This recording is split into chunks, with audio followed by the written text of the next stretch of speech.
Good evening everyone. I call in an emergency meeting as we need to discuss the new Pat McGrath Labs Bridgerton eyeshadow palette, Stat. It just arrived. It arrived relatively quickly once they started shipping them out. Now, I thought this intro would be relatively short because it's a 6-pan, there's not much to talk about. However, I have had a couple of observations now that I have investigated the outer packaging of this palette that I think are pretty remarkable and pretty unique to this 6-pan, so we need to talk about them. But let's first get the elephant out of the room, addressing the cultural reference, which is the Bridgerton show, which was a Netflix sensation last year. I will be totally honest with you, I did watch the show. I watched it about a year ago and I have only very vague recollections of what the story was about, who the characters were, how they were named.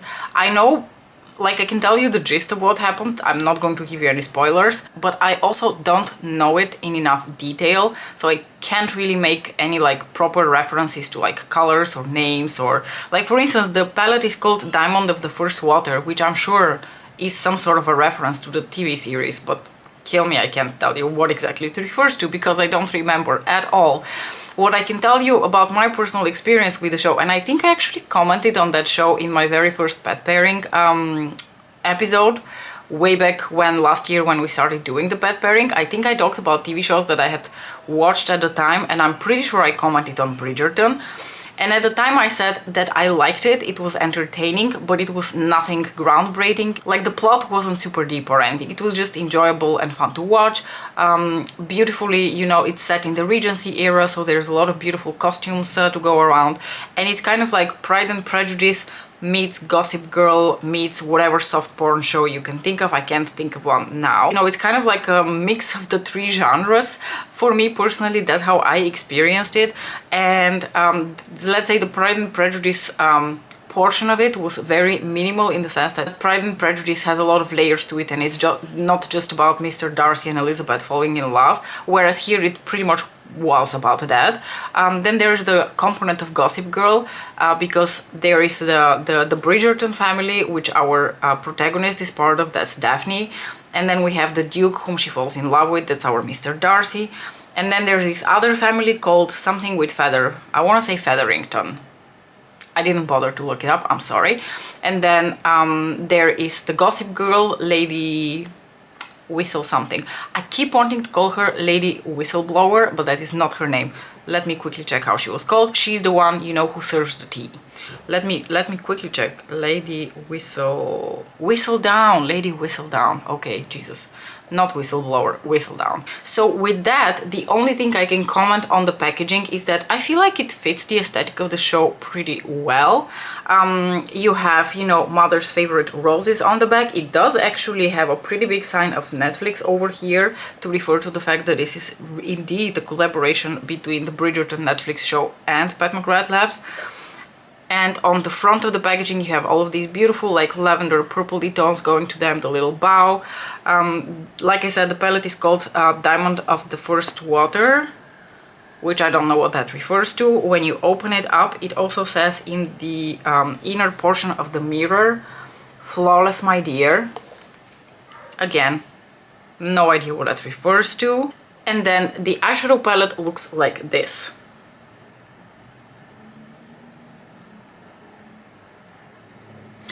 And when it comes to the color story and the references to the characters, I do remember the Duke, which is one of our protagonists, wearing, you know, suits or whatever they're called, in these sort of like plummy tones, so that probably refers to him.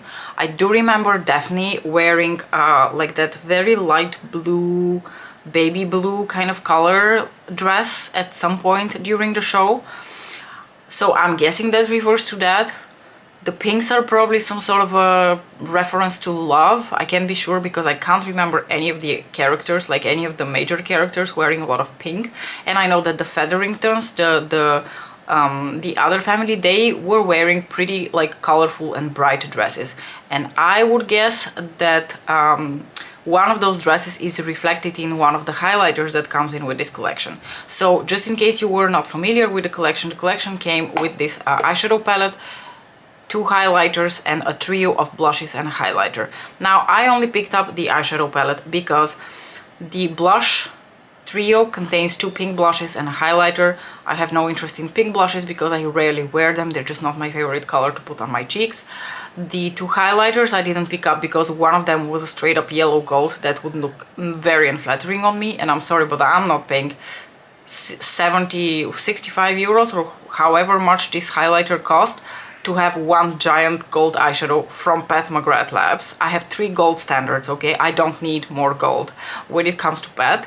And the highlighter, the other highlighter that was a bit more champagne-y, made me think very much of the one that I already have, which is from her Christmas collection. This is the Lunar Nude highlighter. It's actually also what I have on my cheekbones right now. And this already was pretty cool toned for my taste, and the other one looked even more silver in the pictures and on swatches, so I figured, as much as I like the formula, I don't think that is a tone that is going to suit me, so I'm going to pass. But really, the part that I really want to talk about are all the things that I have noticed about this eyeshadow palette that I find to be really striking. First things first, I don't think it's going to come as a surprise to anyone because she's already played that game before. The pans of this eyeshadow palette are significantly smaller than what we used to get with her 6 pans. And just for reference, I have here my Star Wars little 6 pan. And I think you can clearly tell that there is quite a significant difference in the pans. Now, it's not just a significant difference in the pan sizes, but also in how much product you get, because the Bridgerton palette comes with a total of 6.6 grams, which is like 1.1 gram per eyeshadow, give or take. I don't know whether all of them have the same weight, whereas the 6 pan that we got with the Star Wars collection, I believe all of the other 6 pans that we have gotten have come with 12 grams total product, which is about 2 grams, so we're talking a 50% reduction here. And we can be mad about that, but I think at this point we can collectively admit that the world is in a crisis and the prices of everything have gone spectacularly up. I don't know where you live, but here for us in the Netherlands and in other parts of Europe, I think gas and electricity have gone up dramatically. Which brings me to the next incredibly interesting thing I noticed about this palette. Usually her 6 pans are made in the US, of US and imported ingredients. So pretty much all of her 6 pans have always been made in the US, which to a lot of people was a turn-off and association with somewhat lower quality. I never had this experience. I have 6 pans, I have Look Squads that have been made in the US, and I've never had a bad experience with those. But I think we can also admit to ourselves that the stuff that comes from Italy is really the good stuff. And very interestingly, this palette is made in Italy. This is her very first 6 pan made in Italy. So that is quite remarkable. A difference that I noticed as well is a bit more to do with the packaging. Now, the old 6 pans used to come with this black lacquer insert, and the Bridgerton palette comes with cardboard insert, meaning that you're not getting the same luxurious experience as you would with her other 6 pans, which I'm a little bit conflicted about. On the one side, I want to be a saint and tell you that I'm really happy that this is cardboard because it's probably more environmentally friendly. But the bougie bitch in me wants to say that we are being robbed and deprived of our luxury experience with the little black lacquer insert. So there's that. You can make up your own mind, because I still haven't made up mind how I feel about this. In the end of the day, I don't think it will bother me really that much. And the most interesting part of this eyeshadow palette was the fact that she announced that this shade here, which is called Regency Blue, would be an Astral.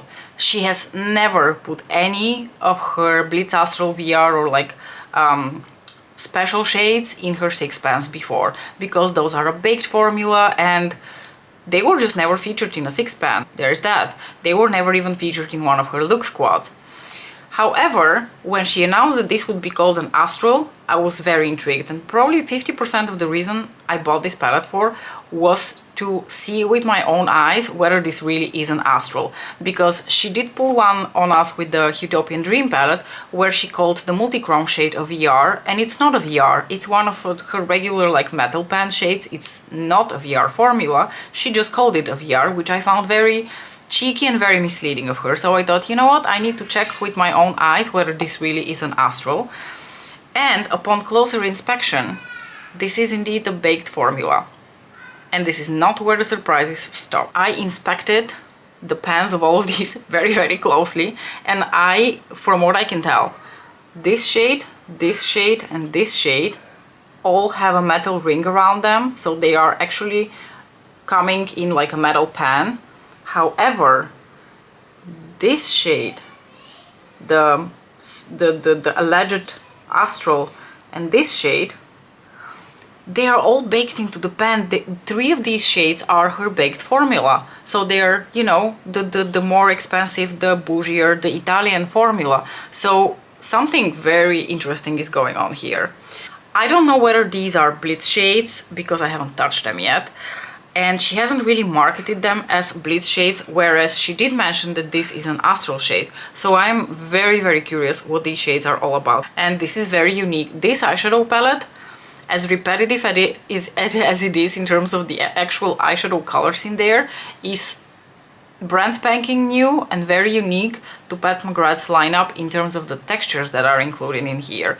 And if you know anything about my relationship with Pat McGrath Labs, you will know that the variety of textures that she offers are one of the most attractive, you know, qualities about her brand to me personally. I think I've rambled enough. I think I covered everything that I wanted to mention about this palette that I noticed that I thought was very interesting. And now we can proceed to the fucking swatches. And the way I'm going to swatch this is row by row. I'm going to start with the champagne shade on this side, finish off with the Astral, and then go in this direction again on the lower row. Let's start off with the metallic shimmery champagne shade. Very classic for Pat. She really likes to put those kind of shades in here. So this is blending in quite a bit with my skin tone, but it also looks to be something that we have seen many a time before from Pat. I really like this. It's a beautiful like champagne peachy pink shade. As far as champagne shades go, this is one that I would really enjoy using. Next, I'm going to swatch the eyeshadow with the bee on it. I don't think that this is a Blitz. It's just a baked gelée formula, but I don't think it's a Blitz. This shade is called Art of the Swoon, and it looks to be a little bit of like a strawberry milkshake kind of pink with what seems to be a bit of a golden sheen to it. It's a very soft shade, one that I'm convinced you can put on your face as a blush, and it would probably work really, really well because of that sheen. It will look very natural and very glowy if you're, of course, into that kind of blushes. The next shade is Regency Blue, the alleged Astral. So I need to put my fingers in there. Fuck, this really is an Astral. It really is a fucking Astral. I mean, I thought it would be, but I really had to touch it to believe it.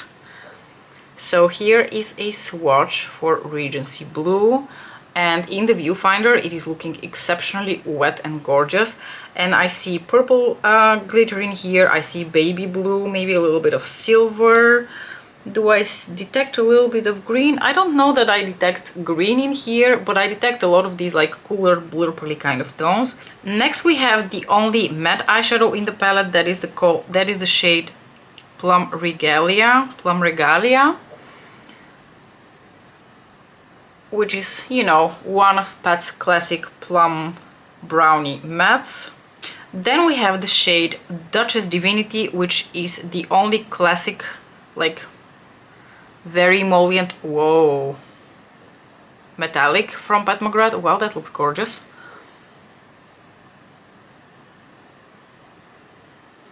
Oh, this shade is beautiful. Wow, what an interesting tone.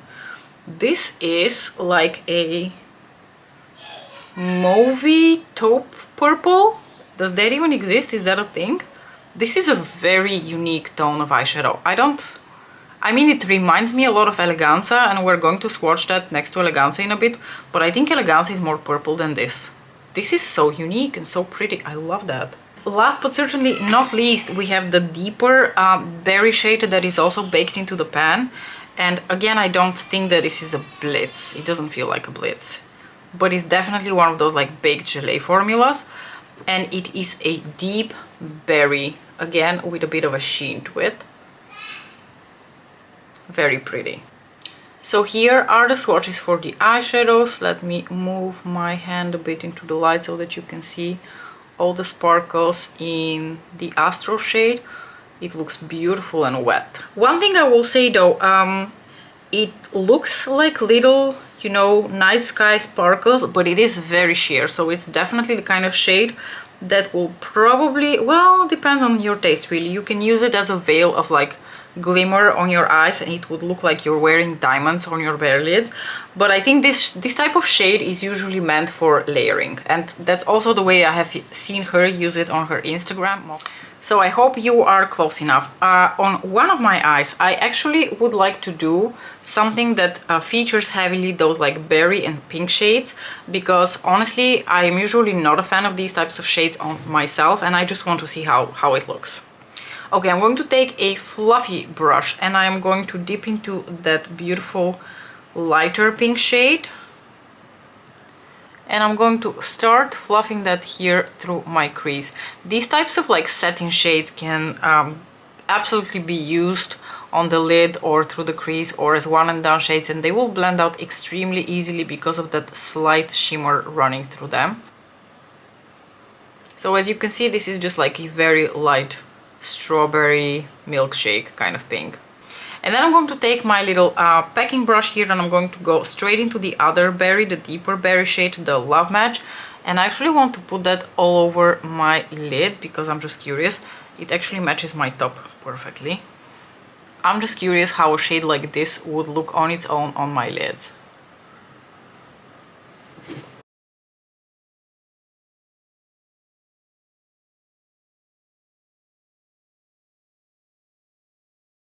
This is like a light berry. It has more red tones to it than I expected. I thought it would be more plummy, but this is definitely more red than it is plummy. This is the kind of shade that will not give you any sort of sparkle. It's just like a satin sheen on your lids. It's not a flat matte, but it is closer to being matte than it is to being a matte eyeshadow. I'm curious what happens with this specific formula if I put a little bit of glitter glue. So I'm going to take my Pixie Epoxy from Firini, and then I'm going to apply this into my inner corners and a little bit onto like the inner portion of the lid here. I'm just curious whether there's any point in even putting glitter glue underneath a shade like this. Honestly, it's just making it darker. It's not really giving that much more of a sheen, it's just making it darker and behave more like a matte eyeshadow. I don't know whether you can see it's now starting to look a tiny bit patchy because this eyeshadow has just stronger matte basis to it than it does shimmer, and matte eyeshadows do not react well with glitter glue, so don't even try that. Now I'm going to go into the little champagne shade and I'm going to layer that here into the inner portion of the lid. I think the logical step now is to apply a little bit of that beautiful Astral shade over top to see how that looks like and whether this would be a better way for me to wear these eyeshadows. I'm just going to layer a bunch of that here, and honestly this just behaves like a regular Astral. It is a little bit drier to the touch, it is slightly flaky but not as flaky as the Astrals that we got in Utopian Dream. The Astrals in Utopian Dream were quite chunky, they were a lot more difficult to work with for a lot of people, so I've heard also some bad reviews of these shades. I personally really enjoy them, but I don't think this is like that. I think this is more like her usual Astral shades, like what you would find in Midnight Sun or Divine Rose Wand. It's still flaky, but it's not crazy flaky.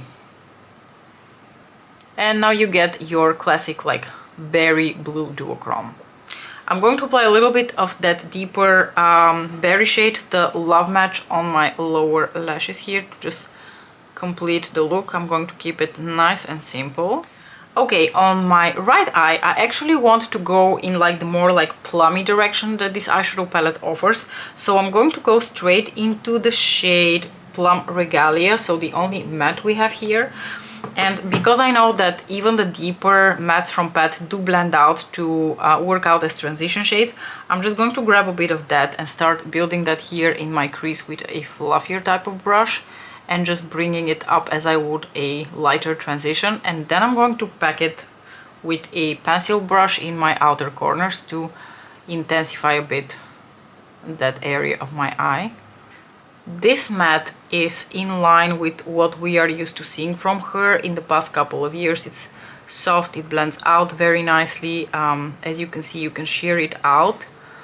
What I do notice is that it, on me, pulls quite of a gray plum. So this actually reminds me a little bit of a shade we got in the Eternal Eden quad, but like a deeper version of that. I will have to swatch these side by side together with this, but this is pulling quite cool toned on my skin, I think. I'm going to take a pencil brush now, and I'm going to use this very same shade to apply here into the outer corners and just a little bit here in my lashes. Now I want to go in with Duchess Divinity, and this is usually a shade that I would apply with my glitter glue, which is why I'm going to just stick to that and apply it with the glitter glue. I'm sure that it will be really pretty on its own because it is a very strong metallic shade, but I'm a creature of habit, and I think because you are used to seeing me put glitter glue underneath anything, we're just going to stick to that. And then I'm actually going to use my shader brush in order to apply Duchess. What was it again? Duchess Divinity.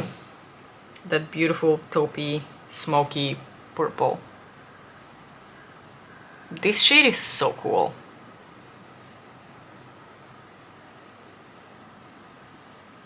I'm going to apply a tiny bit of that peach champagne into my inner corners. I'm just going to use my finger now, go into the Astral shade and apply that over top of Duchess Divinity. Oh, I love that. That is so pretty.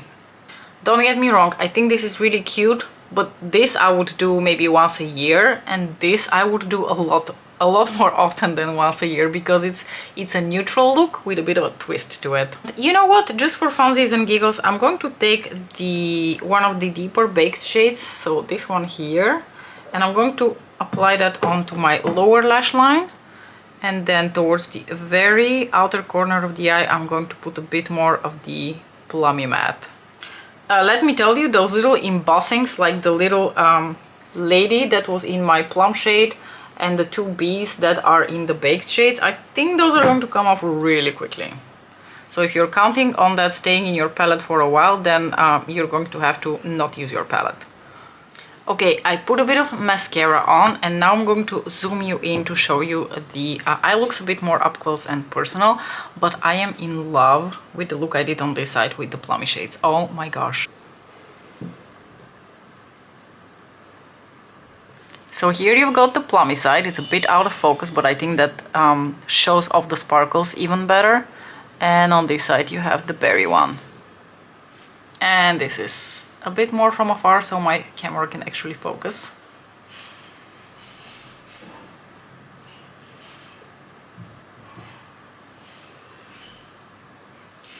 So, what do I think about this eyeshadow palette? I'm not gonna lie, I'm a little bit bummed out about these berry shades because as cute as this is, like I said, it's just not colors that I really love to wear, and given that we got a couple of berry shades also in the Celestial Odyssey palette, which might actually pair really nicely with these, I'm not like jumping with anticipation to get more eyeshadows in the pink and, you know, berry family. But, you know, I also understand it's like a romantic period drama. Can we really not include even one shade that has a reference to love? Probably not. But we could have skipped the other one, you know? The other one could have been something a bit more fun. I don't know what kind of fun that would be, because in the end of the day you also have to make the color story work together, and as much as I would have liked to get like a green shade in here, I just don't know whether that would really work with the rest of the color story. So I feel like in terms of color story, these do work together really well, and you do get those very different tones from the berries versus the more cool toned plums. And I think the Astral adds a real layer of, you know, wow to the eyeshadow palette and to the experience. Now, are you really going to get a whole variety of different looks with this palette? I don't think so. I think you're going to get cute looks with the berry shades. I personally am probably going to wear this look a lot because Duchess Divinity, this shade, is phenomenal. I like the Astral, but Duchess Divinity has my heart. I will have a really hard time deciding which one of the two I like better. There's also, of course, the option to pair the berries with Duchess Divinity. So, but you are always going to be within kind of like the same mauve, berry, pink, purple family with a little bit of blue sparkle to it. There's that. The two baked shades are extremely easy to work with, but they're also very soft and very subtle, very like romantic. You're not going to get a lot of like metallic sheen. People are not going to stop you on the street to ask about these shades. They are going to stop you on the street to ask about the Astral, but the other two baked shades, as nice as the formula is, and I'm really enjoying that like baked formula, are not going to give you much wow. And with that, I want to start the comparison swatches, and I think it's on everyone's mind, so let's just go for it. I want to compare the Astral from this eyeshadow palette to Astral White from the Subliminal palette. So the eyeshadow that I am talking about is this one over here, which I don't know whether you can see, has a bit of a blue shift to it as well, but a much stronger white base, I think. The one from Bridgerton is much more of a transparent base. And the other shade I want to compare to is this one over here, which I think is a VR shade, and I don't know how it's called. Oh, it's called VR Violet. I don't think it's going to be very similar to this one. They are sort of similar, but I think this one has a much stronger base to it. I'm first going to swatch again Regency Blue from Bridgerton, and next to that I'm going to swatch Astral White. And by the way, in terms of its texture, Astral White is different to Regency Blue. Regency Blue is almost drier and more gritty, which is something we are quite, you know, used to by now with Pat's Astral shades. I do think the glitter particles between the two shades are quite different from each other. I think this leans much more teal. It has a much stronger white base, whereas, like I said, this is almost more like a silvery blurple, but like a baby blue. I'm thinking how to demonstrate this. You know what? Let's do Duchess Divinity just right here, and then let's put the Astral from Bridgerton over half of that, and let's try Astral White from Subliminal over the lower part. So I think that the glitter chunks, the glitter particles in the Astral from Bridgerton are bigger and they're more impactful in terms of their glitter delivery, whereas Astral White from Subliminal is just also more subtle in terms of the sparkle delivery. You can immediately see that this has a much stronger, sort of like a pinky berry base to it. You know, a shade like Regency Blue is just going to be much more versatile because of its stronger base. It will just always give you that base over top of whatever you put it on. We need to swatch this beautiful shade here, Eleganza, next to Duchess Divinity. Let's see, there we have Duchess Divinity and there we have Eleganza. They look very similar like this. So this is Duchess Divinity, this is Eleganza, but let's swatch them side by side. Here we have Duchess Divinity and here we have Eleganza. There is a small difference between these shades, but in the end they're actually much more similar than I expected. This is just slightly more mauve purple and this is just slightly more taupey brown. I don't know how else to describe it. I mean, when you're, you know, splitting hairs like this almost, it's very difficult to tell, and I think on the eye they're probably not going to look all that different from each other. Since we have Divine Rose open, shall we just swatch this plummy matte shade over here, which I think leans more purple and warmer compared to the one in the new palette, but I just wanted to swatch the two so that you can see for yourselves. So here we have the swatch from the Bridgerton palette, and here we have a swatch for the palette, for the Divine Rose 2 palette. Yeah, see how much cooler in tone this is compared to this. And I have the Divine Rose open now, so let's just go ahead and swatch the hot pink shade next to the two pink berry shades from... I'm going to leave a bit of space here because I think I would like to swatch the matte shade from Eternal Eden over here. So I'm going to start here. This is the pink from Divine Rose. So here we have the lighter pink. Oh, this is so much softer and almost more peachy leaning, which makes sense because the one in Divine Rose 2 is clearly meant to be so much more cool toned. Next I'm going to swatch the deeper berry, although I think that's not going to be anything like it. So here you have the berry shade, which is just so much more red. Let's go into the Eternal Eden quad, because there are a couple of shades here that I find would be quite interesting to swatch next to shades from the new palette. Actually 3 of them. So we have the pink, we have this mauve matte purple shade, and we have this one, which is quite much more purple compared to Duchess Divinity, but then you can see truly the difference with Eleganza and the new shade. I'm going to first swatch the matte shade from Eternal Eden, and I'm going to put that right here. Okay, this is a bit more brown mauve, and this is indeed more of a plum. This is like a cool plum, and this is more of like a brown taupe mauve shade. So this actually now makes me think more of Velouria from Divine Rose 1. So we're going to have to bust out Divine Rose 1 as well. Let's swatch the light pink shade from Eternal Eden, this one here, next to the pink from the new palette. And where am I going to do that? Right here.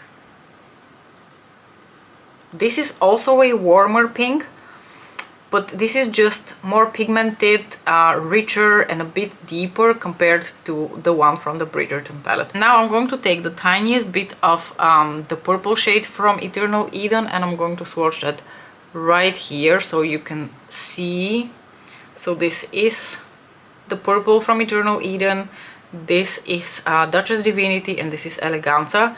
There are small differences between these two, but this one is the most different because it really leans so much more purple. I was also going to swatch the pink from Risque Rose, but I think we've established that the pinks in this palette are not as cool toned, so there's really no point in swatching that hot pink.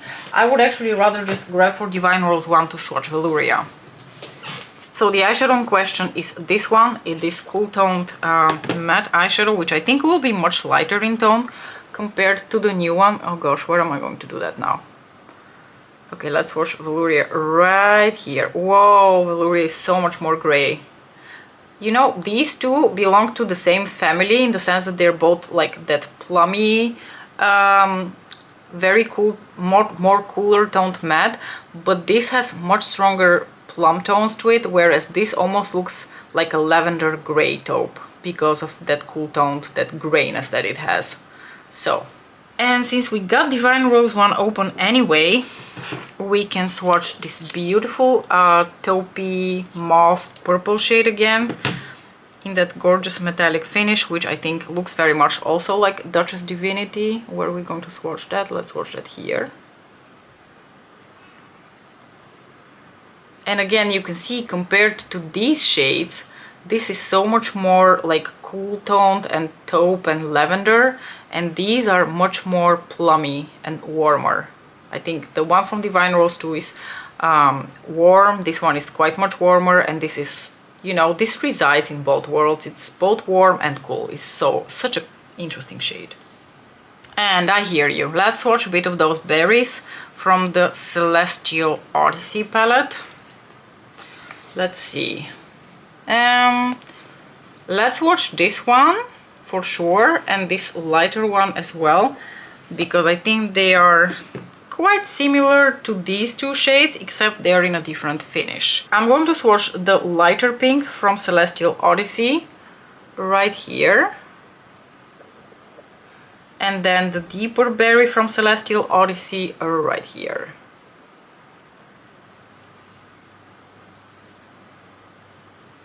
This one and this one are the shades from the Bridgerton palette. So you can see these two are actually a bit similar to these, but just in a different finish, and because of that they're slightly less pigmented and have a bit of a sheen to them. But with that said, they are very, very similar to the shades we got already in Celestial Odyssey. And I believe this concludes the comparison swatches portion of this video. I can't think of anything else that I would like to compare the Bridgerton palette to from Pat McGrath Labs. So we're going to close it off at that. If you have any specific requests, be sure to let me know and I will definitely feature them in future videos as I usually do. Look how much we have going on that is very, very similar within Pat's range. If you have a lot of Pat McGrath Labs and you don't consider yourself to be an obsessive collector, then probably you can skip the Bridgerton palette. If you, however, are a huge fan of Pat McGrath Labs and you happen to also be a fan of Bridgerton, I think you're going to enjoy this. I think it's cute. I think you can get some really pretty looks out of it. It's up to par with, you know, Pat McGrath's quality. And overall, it's a very interesting experience to get those different textures in a format that we have not seen before. I don't think I have much more to say on the topic for the time being. You're going to see this palette make an appearance in my pet pairing videos. I'm very curious how much use I'm going to get out of those berry shades, because I can tell you the ones from the Celestial Odyssey I hardly ever touch. But Duchess Divinity, Jesus, I can't stop, I can't shut up about this shade. It is so pretty. It is the standout shade of this palette. But with that said, it's super similar to Eleganza from the Divine Rose 2 palette, so I don't know that you really need both. And if you have Eleganza and you have Astral White, or you know, you have the Subliminal palette, you can achieve a very similar look, a very, very similar look with what you already have in your collection. Anyway, thanks so much for watching. I hope you enjoyed this video and we're going to see each other very, very soon. Bye!